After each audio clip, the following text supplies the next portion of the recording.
You need me to press anything right here? Okay. You could add everything else in, right? Okay. All right, so we're here at La Conecta with the homie Chingo Bling. I really appreciate you for stopping by. I had no idea. You just hit me up, say, hey, we're going to be in town, and I want to pass by the shop. And I was like, you know what, let me try to get him to maybe do like a little quick interview. So how you been, fam? For sure. First of all, I need a sip of that energy drink. Well, ¿Cuál es esta, güey? ¿El cero, Big Dog? Cero calories. Ah, pero para que andes Cero al 100. sugars, Okay, pero para que andes al 100. Vas a andar al 100, pero cero. I got to find out real quick. You're not on any blood pressure medication, correct? Oh, because Viagra. That shit fucking hits hard. What's going to happen with the Viagra? It's in my system. Oh, shit. I'm on a quarter Viagra right now. I'm just so it'll probably keep you fucking active longer. Yeah. Okay, for sure. Yeah, but my bad, bro. I'll cut you off. Thank you for having me, by the way. No problem. So that is the energy drink. Now, how many tacuaches had to die to make one can of we pick them up off the fucking road. Damn.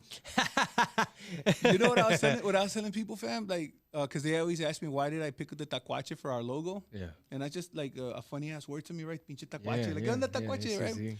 But then I went all deep into it, and I'm like, oh, you know what? Fucking tacuaches are misunderstood, fam. They don't try to fuck with you, dog. They use strategy, bro. They play, you know what I'm saying? Play possum. No, but think about an animal that want no problems, fam. Right? It's like the Incredible Hulk. He don't try to mess with you, dog. Right? So they don't have rabies. Yeah, right? Everybody assumes they have rabies. That's why everybody's kicking the shit. They out don't of them. get rabies. They can't. Yeah. They're immune. I mean, they can get rabies, but they don't. They're not known to carry rabies. Not naturally rabies. Right. So then they eat all the bugs in your backyard. Okay. Right. So that's two good things. Right. They don't have rabies. They don't have. But somehow we hate them for some You're reason. like, them hoes are delicious. You fry them bitches, right? Yeah, you could probably eat them because they don't have nothing wrong with them, right? So the last one is. They want peace so bad that they play dead. They'll be played dead. Yo, I'm playing dead. Leave me alone. Sometimes you got to play possum on a motherfucker then pop out on these motherfuckers. Bro. So, but that's why I think it's so crazy, fam. And anyway, so what are you doing here? There's a lot of wisdom right there. I hope y'all picked up all that game he gave y'all. But the tacuache. That's why the tacuache. That's why I love that it reps our brand because you just your tacuache is misunderstood. And it's fun. It's like Bucky's got the beaver. Yeah. Shit.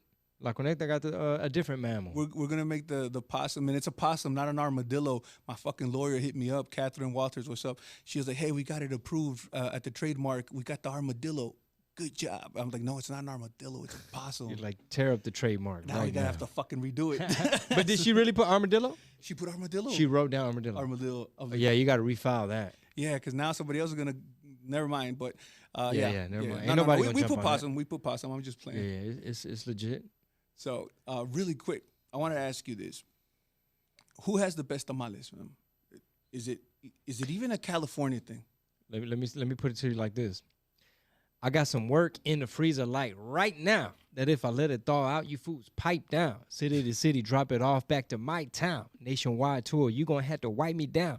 I literally pulled out some old tamales, bro, that were at the bottom of my deep freezer up under all this meat. Yeah. And I was going to throw it away. I saw that Ziploc bag. I said, you know what?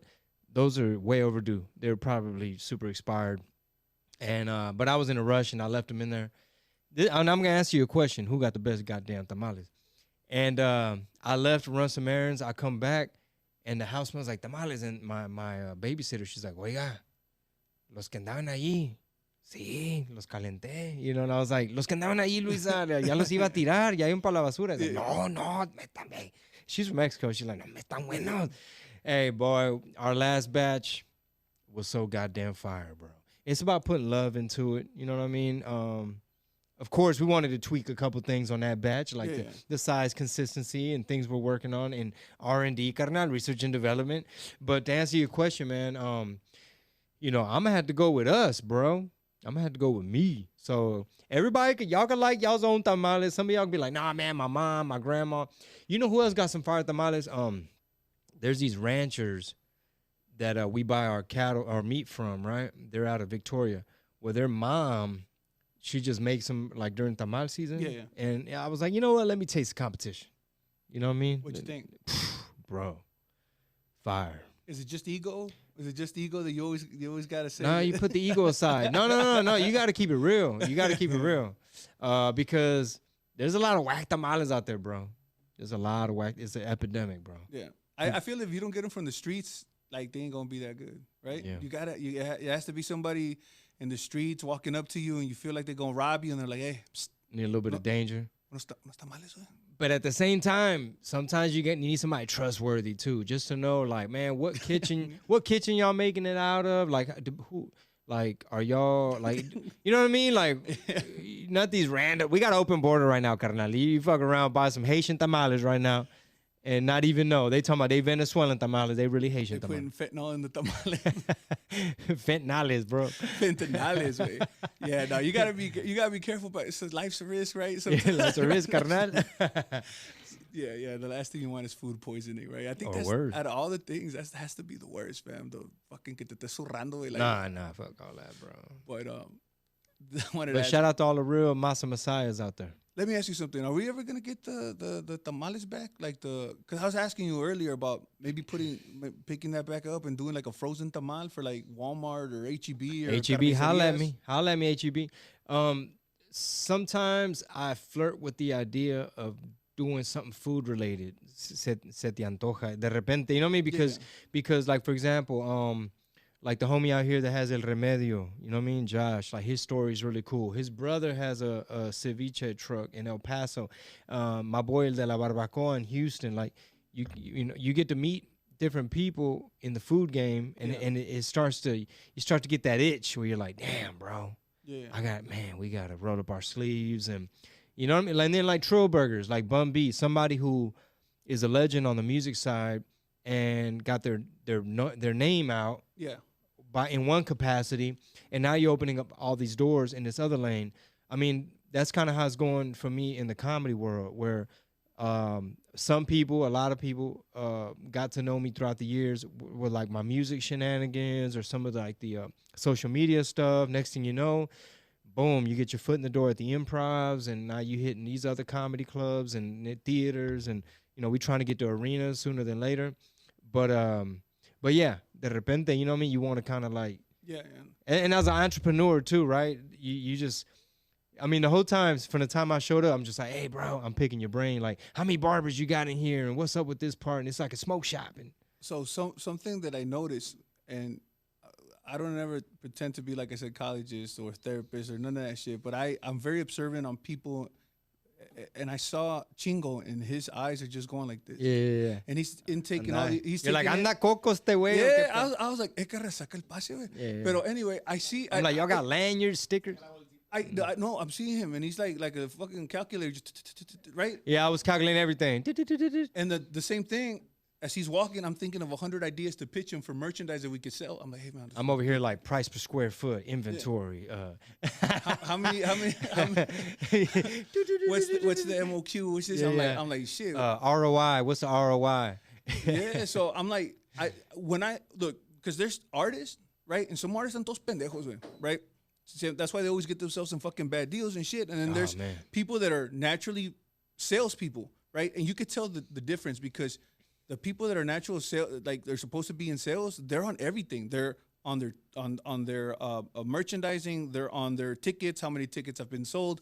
What else could you? What other type of venues can you get? What other type of promotional deals you could get, whether it's from a company or whatever? And whatever, like I'm telling you, I was very observant of how you're moving, how you're talking, the questions that you're asking, and I'm like, no, homie's on it. That's why I was like, fam, I think you could put yourself on so many products, especially. Have you heard of Newman's Own? Yeah. Paul Newman. Yeah. Okay, so he has so many products in grocery stores. He has his own pizza, his own olive oil, dressing. That's why I was like, the Chingo frozen tamal and anything that you could think of, burritos. That would be, to me, that would be fire, man. Hell yeah. Because people coming out of Texas to be doing big things, like you said, Trill Burgers and everything else. I'm like, the possibilities are there as long as you have the imagination to do so. I think that you're just limited by your imagination. But anything that you want to put it, like we could make the Chingo energy drink. You know what I mean? So. Yeah. There's so many options that sometimes it gets overwhelming, and you have to really, really, really think through. Like, all right, what do I really want to pull the trigger on? You know what I mean? And obviously, you're a master merchandiser, so. When we get off air, we'll continue to talk profit margins, and we'll, you know what I'm saying? We'll say it right now. Everybody tuning in, y'all just be on the lookout for shit show. We cooking something up, so we just gotta like think of like, all right, because you got a lot on your plate. I got a couple things on my plate. So I'm sure we can meet halfway and figure out a thing where you're like, all right, I got it. This is going to be this particular product line, and we could do it like this, and, you know. Yeah, no. That's Como dicen allá, whoop-de-whoop. Now, another question. I know that the topic for the last few weeks have been Kendrick Lamar or Drake. Now, I personally didn't think that Kendrick was taking it until the last song. The last song did hit. But who did you have overall in this whole beef? Bro, I mean, it went from a regular hip hop type of discussion, from like a surface area, like a surface level analysis of like bars and, you know, how is he baiting him, and what angles is he using to attack the other guy, and, you know, lyrically and, you know, stylistically, and what beat, and, you know, who got a club banger. But this particular beef has like gone into a different territory where it's no longer, in my opinion, it's no longer just a hip hop type of discussion. Like, there's some really bad allegations in there, bro. There's some really, I don't know if you've kept up with all the cheese man. I've heard it, but this is the thing that I was telling my friend about the allegations is, I'm old school head with hip hop, right? Mm-hmm. Ether, Takeover. One of the rules was, if you're gonna say something, it has to be facts, right? Yeah. So that's why I disqualified Kendrick automatically, because to me he was saying things that weren't true. But bro, this boy Drake was texting this little underage actress from Stranger Things. Oh, I didn't know about that. They texting back and forth. There's my homeboy sent me a lot of this shit, right? Because I thought it was stuff about bars and lyrics, you know, probably A minor, and it's like, oh, allegations. Yeah. But then you start seeing the things that obviously some are a little out of context, but it's like, bro, you a grown man. And they interviewed the little actress. Her name is Millie Bobby Brown. She was in the show Stranger Things. And I think she was like 13 or 14 at the time. And they're there on the red carpet, actual adults. Like, so what's your relationship like with Drake? And she's all, well, he texts me about things, and I spoke to him the other day, yada, yada. And then they're like, oh, what kind of things does Drake talk to you about? He helps me with boys and stuff like that. And it's like, hey, bro. And then she had on her Instagram a picture of her chilling on a yacht. And she gave the photo credit to Drake. I don't know who else was all on the yacht. Wow. I don't know who. I don't know if it's just them on the yacht or like, nah, bro, it was like 55 people on the yacht. But it's like, where your parents at, little girl? You know what I'm saying? Like, it just seemed a little predatory that you're trying to use your fame and your influence. And it's like, hey, wait, you like Stranger Things that much? You know what I mean? You want to be friends with all your fans? Yeah, is it me or did Chingo just drop a fucking bomb on it? I mean, am I the only one that didn't know about that? I mean, it's one thing for Drake to be using ghostwriters and like, you know, you don't know how many people in there helping him write. That's one thing. So there's so many ways to debate it, but it's such disturbing allegations towards almost crazy. It's almost kind of disgusting where you're like, ooh, hold on, bro. And then one of the songs Drake dropped, he was sitting there just trying to like clarify all the allegations, like a whole diss track of him like, nah, it wasn't me, whoop de whoop. Yeah, that's. I saw a skit that said from what's that show called? It's Always Sunny in Philadelphia. Oh, okay. And they're like, hey, you can't make a song about I don't even want to say it because you can't defend yourself with allegations about kids by making a song about how you're not guilty about doing things with kids, basically. And then he did that. He did exactly the same thing, saying, "Hey, no, I'm not like that. Trust me, believe me, I'm not like." That's the only thing that towards the end, I was like, and then he kind of like tapped out of the beef. So allegedly, right? But you never know with these fools. Yeah, I had no idea. You just changed my whole mind. Said, no. Shout out to Kendrick. Yeah, take him out. I had no idea he was hitting up the girl from Stranger Things. I mean, my boy was catching me up. There were some lyrics that said the parking lot of Sierra Canyon looking like Magic City. So Magic City is a strip club in Atlanta. Sierra Canyon is a high school in the LA area. And my friend sent me, like, he was sending me all type of shit. I was like, bro, please tell me Sierra Canyon can stand for something else. Please tell me there's something else where he said the parking lot of Sierra Canyon looking like Magic City. Like, please tell me he not talking about a high school, bro. Wow. So Kendrick was in line. I thought he was lying about that because he was lying about his 11-year-old daughter. I was like, you just throwing allegations out there. I'm like, oh, all right. So that changes my whole perspective of this. Yeah, I mean, my daughter's a big Drake fan, and I mean, he makes a lot of really good music. I mean, I've parodied countless. Yeah. I've done freestyles and remixes to a lot of his stuff, but you know, and I know, you know what I'm saying. I know, you know, shout out to Jay Prince. I know he works with the Prince family, so of course I'm not gonna be disrespectful to them. Yeah, you know, but from a hip hop fan and just as a grown ass man, as an adult, as a father, it's kind of like, ooh, bro, you got to clean that up. You got to take that jacket off. Like, you got to clear that up all the way up because, you know, because it's kind of like, it's one thing for people to be like, you lied about getting the BBL. You know, it's one thing about you lied about the nose job. You know, you lied that you got exposed talking about you got writers. And there's ways to. But with the BBL, was they saying that? Because it's funny. Is it the he actually got an ass or? Nah, I heard he got like fake abs. Well, yeah, I think the BBL label was more of like to make it funny, like a diss. I don't think it was literally. I mean, you know, I don't think anybody in this room was checking, but. Supposedly, man, he went and got a little tummy tuck, like a little. A ver, Drake, ven. A ver, empínate a volar, Drake. A ver, déjame ver. No, está con madre ese BBL. Oye, el Drake, ¿qué doctor? Pinche Drake, guacho, está el culón que tiene Drake, güey. ¿Cuánto costó, carnal? ¿Te lo hiciste en México, güey? Vamos a ser más vieja, hombre. Everybody wants to ser vieja. Mira, vieja, tú te pones las chiches y yo me pongo las nalgas, ¿o qué? Para andar iguales.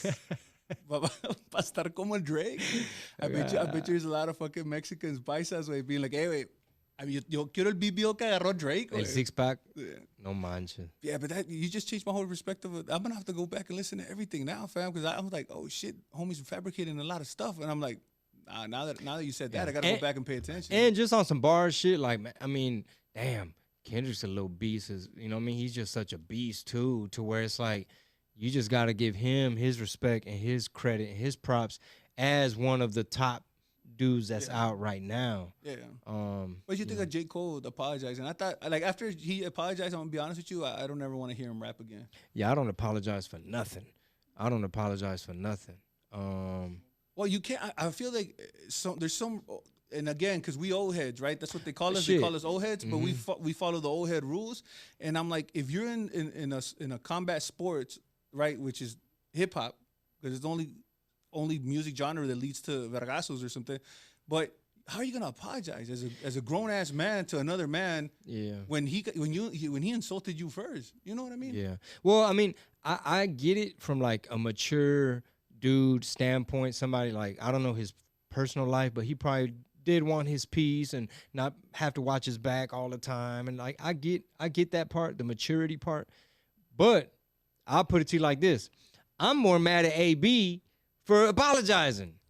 The thing with AB, like, AB, hey, every Sancho has an off day. Like, it's I get it, bro. The video's out of context. You probably didn't mean it. There's a lot of ways to go about that particular situation. But the apology, no, don't. This is why, bro. When you apologize in public for something, right? People hear your apology, but they interpret it as, no, you're apologizing for the thing I think you did. Yeah. So, for example, in the case of AB, he might have been like, hey, guys, I apologize that y'all felt a certain way based on the clip that y'all saw. You know what I mean? He probably had good intentions on his apology. Like, it didn't come out how I intended it. I know it makes me look bad. Like, I just want to say that I'm sorry that y'all feel whatever. Well, that shit backfires because they're going to hear you apologizing for what they think. So they're probably like, nah, he's saying, you know, he's sorry for saying he hates San Antonio and San Antonio this and San Antonio. It's like, bro, you're not going to be able to apologize your way. Yeah, I think there's like 3 people that have a no-fly zone here, right? I think right now it's AB, Golly, no, George Lopez. Damn. And, man, George Lopez be selling out over here. What's the other guy's name? The basketball player? Barkley. Charles Barkley. Because he said all the ladies out here tortas. Yeah. Which I don't think that was an insult. You know what I'm saying? They're pan dulces, You know what I'm saying? Hey, he's just spit facts. You know what I'm saying? We do have a lot of tortas out here. You know what I'm saying? So you can't tell homie to lie either. He could have said it a different way, like, man, they thicker than the Snicker in the tone. He could have said tortitas. In the Countdown City, we got some fine, you know what I'm talking about? And then they'd have been like, oh, okay. See, I don't use tortas. I use sea lions. A la madre. I think it's cuter. God damn, bro. Like the same thing. Like whatever you do is don't apologize for that. But it just it sounds cute. Like you walk up to a girl, you be like, hey, what's up, my little sea lion? No. See, it sounds nice. It sounds nice. Nah, they're going to take this clip out of context. Hey, I do not stand. That is Daniel's opinion. That's for the record. I'm gonna get here with the WWF, the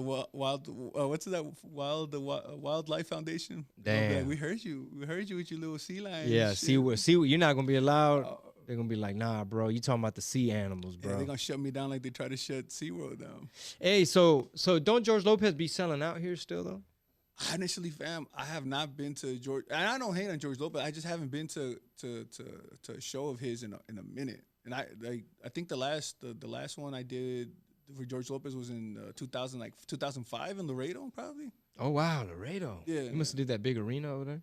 Yeah, well, what we call a big arena. But no, it's a big arena though. Yeah. Shit, I opened up for I think T.I. and Pitbull there. Yeah, no, it's crazy because like Laredo don't support nothing. So like that arena only sells out because of like J Balvin, Tigre Nortes or something. Luis Miguel. But when it comes to hip hop, that's why we don't ever get no acts out there, fam. Well, I know T.I. sold out, Pitbull sold out. That was a long time ago. Yeah, no, I remember Lil Wayne sold it out. And you talked about prime Lil Wayne when Drake and Nicki was right under them. So, but what I love about my people in Laredo is like, hey, wait, I need Lil Wayne. Like I'm like, why do y'all have that attitude? Yeah. You know what I'm saying? So, but I love that city. That's where we're from, so it's called La Conecta. That we're originally from there. And I'm gonna ask you one more question, fam. I know you got other things to do. The air conditioner here is broken, so it's a hot interview, bro. That's what it is. That's why we sweat, right? So, around what was it the time? 2005. You were gonna sign or potentially could have signed to Bad Boy, to Puff Daddy, right? To P. Diddy, however many names he has. Yeah. Now the Diddler. The Diddler. The Diddler himself. The no Diddy. Now, back then, now that you know what you know now. Yeah, he wasn't known for sex trafficking back then, bro. Did you start seeing like little things connect? Like, did you go to one of those wild parties? Like, did he say, pull your rooster out? Huh? And like, what? What did he want? What did he want for that $1 million contract? What all was in the contract? Okay, first of all, it wasn't $1 million. That's number one. And then it said Bad Boy Latino. And that threw me off because I was like, bro, I know Bad Boy Records. Bad Boy Latino sounded like the people you call in the studio when May spills champagne on the floor. Like, oh, fuck, damn it. Bro, get Bad Boy Latino in here so it can smell like Fabuloso. So this is how the story all began, right? Because I was a huge fan of Biggie, Mace, 112, P. Diddy. Like, I was a huge fan of all that hit making, the beats, the producers, the hit squad, all that shit, the hit makers. And so one day I'm at home chilling. I get a call from a 305 number. I pick it up. I hear, Dale. I was like, oh, shit, it's my boy Pitt. He's like, Mr. 305. I said, what's up, bro? He's like, Mr. Worldwide. I'm like, damn, bro, what the fuck you want? Because I got nicknames, too. We could just be here all day, ghetto vaquero. And anyway, he says, hey, bro, if anybody asks, Little John wants to sign you. And I was like, what? I fucking love Little John. Hell yeah, bro. I'm like, Little John wants to sign me? He's like, no. That's why I told P. Diddy, so that he can want to sign you. And I'm like, does Little John know that you lying for us? That you're using it? He's like, yeah, I called him first, so he's good. He's down with the lie. So then a couple months later, P. Diddy actually calls, and this is before he was on Primer Impacto. You know what I'm saying? Talking about he touched Justin Bieber, all these things. He allegedly put something in Meek Mill's drink, allegedly. I know Daniel wants to ask, did you pour your own drink? Did you? Hey, man, I kept my eye on my drink the entire time. I had a rape whistle and everything. Saliste enterito del party. Enterito. I left with my soul intact. But check this out, bro. So he hits me up. He's like, hey, we're coming to Houston, All-Star Weekend. Pull up to the party. You got to wear all white. I showed up, white cowboy hat, white suit, white Oshers boots, Nike swoosh. I look like a little glass of horchata. I almost changed my rap name, Little Horchata. And so the party was cool, and me and my crew, we bounced after that. I don't know what they did. It was at a club. It was like public, open to the public. They had commercials. Young Jeezy was there. All the people from the radio station. So at this point, we didn't know what type of shit he was into. We didn't know he had cameras in his house and all this type of shit. So long story short, it was a hard decision. No homo, no Diddy. No Diddy. Pause. It was a difficult choice to turn down this deal because when you're a young, aspiring entertainer, like this is what they tell you is the finish line. Like, bro, this is what you want. You're gonna be on. He literally said, "I'm gonna put you on TV next week as soon as that ink dries." But I had to go into it really knowing who I was and what I wanted to get out of the game. So I wanted ownership. I wanted my masters, stuff that he didn't even have at the time.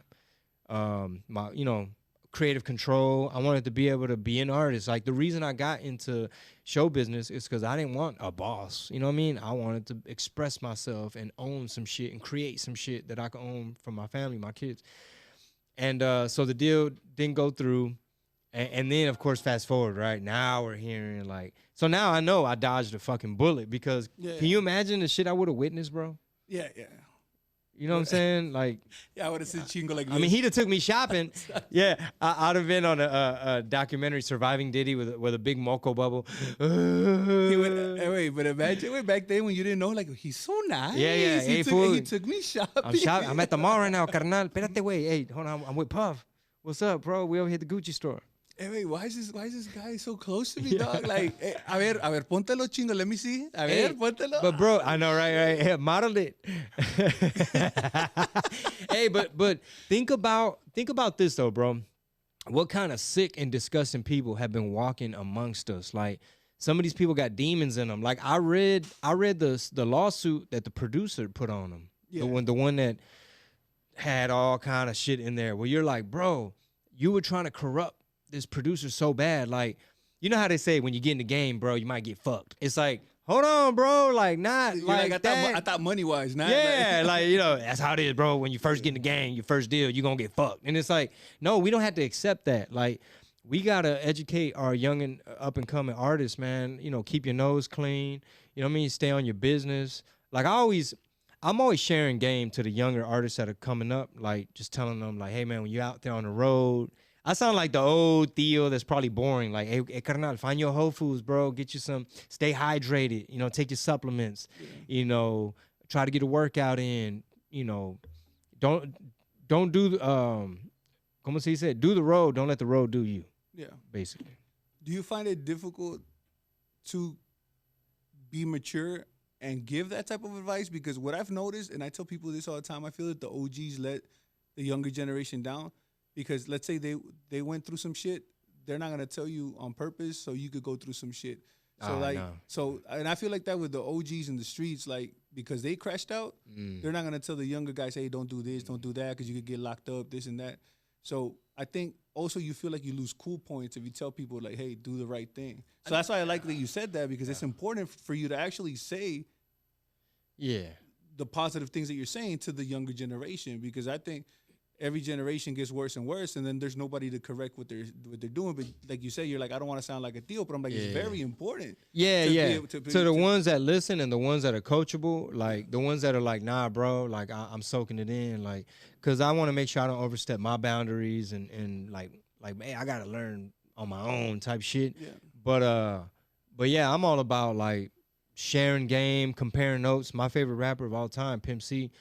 I actually got to meet him, chop it up with him, and one of the main things he was on is these record labels don't want the artists comparing notes and having these type of conversations and figuring out, like, hey, wait, ¿cómo le hiciste tú? Or like, hey, what'd they offer you?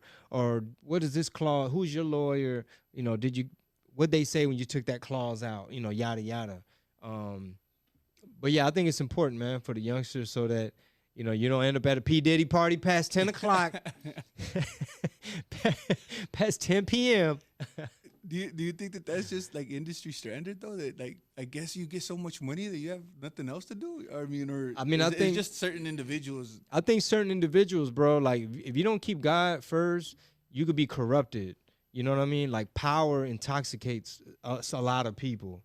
They start getting money and they start getting stuff easy. and doors opening up for them everywhere they go, and that power is intoxicating, so they just start getting greedy, and you start losing yourself, and it's almost like a demon. Yeah. You know what I mean? Some of these motherfuckers be possessed because they just like Yahweh, like damn, Yeah. bro, how many groupies you need? Yeah. Golly. I get it, cause like to me, like I feel rich when I go to like a place and they have what's that shit called where they take your keys? What's it called? Oh yeah, valet. Oh yeah, I be feeling fly, dog. You know When what I I'm pull saying? up and they have valet, I'm like, hell yeah, But valet, you still valet, hood because you don't even know valet. how to say that shit. Yeah, I don't even know. El valet. I couldn't think of it. El pinche valet. ¿Cómo se dice, güey? El concierge. ¿Cómo se dice? Valet? Valet. When they told me that, they're like, I couldn't even pronounce it. I'm like, concierge. Sergio. No vino con Sergio, güey. Se quedó en la casa. Con Sergio, no mames. Same Me thing, vine dog. con When Sergio. when you experience things that, like, and it's funny because I guess, like, when you come from the hood, like, all this shit's normal, but to you, it's like, hey, man, like, I eat every single day this week, fam. I'm doing it. You know what I'm saying? Like, I ain't been fasting. yeah, like, fire, dog. Like, I was able to eat 2 days in a row at la madre. McDonald's. A la madre, I'm doing Ya it. chingue. I was telling a homie one time, fam, because in Laredo, like they didn't pay nothing back then, right? So I was like, I think 17, and my girl was pregnant, so I was trying to get a job. Luckily, I got a job at Walmart, and they paid me $8.50. I called my mom, like, you don't gotta work no more. Nice. Like the minimum We wage, made it. the minimum wage is $5.15. Oh yeah. I told my mom, you see this fucking high school dropout, quit your job, mom. Yeah. I got it. I just gotta stay humble now, mama. Yeah, Just at gotta- 7. I just gotta make sure I stay grounded with all this money. I made it, mom. I made it. I swear to God. And then I had a 20% off at Walmart. So I was getting my kid all his stuff at Walmart. But I felt so Hell fly, yeah, man. bro. Because I thought I was like $8. I was looking down on people and shit. But how much of a blessing is it though, like to have employment and have income and to be able to provide, especially like as a man? That's just such an important thing. Like we're wired, I feel, Yeah. a certain way to like want to bring home the bacon and hustle and grind. You know, yo no me hallo, you know what I mean? Like Yeah. if I stay stagnant, like I gotta be on it. I gotta move around. Yeah. No, I mean, because I started right here in this city. So In San I mean, Antonio? Yeah. Shit, I used to sell siding door to door. They used to drop us off in the neighborhood not too long ago. I mean, not too far from here. $9 an hour plus commission. When did you realize that was your gift? Like the gift to gab that was gonna be Shit, I wasn't even knocking on the door, bro. I was like fake knocking and then telling my partners at across the street, I don't know, fool, that nobody's home, because I knew I was gonna get that guaranteed 9. And then I'd hop on the phone, call Rap a Lot, call Southwest Wholesale. I'm calling like Salty Water Records, Rec Shop. Hey, I'm a college radio DJ, 91.7 San Antonio, KRTU. I got Sunday night hip hop shop, hip hop show. Send me some posters. You know, when I'm in town, can I pick up some T-shirts so I could give them out on air? And so that was the gift of gab. It's like I was hustling this siding company. Yeah. Because first of all, everybody that we would knock on the door, and when they did open the door, they're like, bro, they got hardy plank now. Fuck, I want siding for. Yeah. De la verga. But I think like I said, to me it took me a while to find out that I was good at sales, fam. I tell everybody the reason I became what I am is because I was a failed rapper. But being a failed rapper gave me a lot of skills because it took the fear away from walking up to people and talking to them, because back then everybody was selling CDs. Yeah. So you got to sell CDs hand to hand. That's what took away my fear, and be able to talk to business people, to 7-Eleven, et cetera, because of those skills that I learned.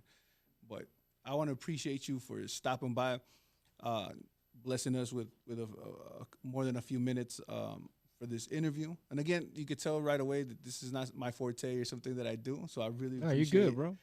To show us some love, it means a lot to us. You're just fam. playing possum. I know what you're doing. Yeah. So before we leave, you got any other words of wisdom that you want to give the people? Oh man, I just appreciate everybody for the love and support. 2024 is off to a great start. I'm hitting a bunch of cities wherever y'all tuning in. Well, San Antonio, I'll be out here October 10th through the 13th at the Laugh Out Loud Comedy Club right there. What is that, 410 281 North? San Antonio is always sold out. It's always so much love. Really holds a dear place in my heart. If y'all know anybody that needs a laugh, send them my way. We still out here, man, slanging these jokes. Dope. Appreciate you guys. Yes.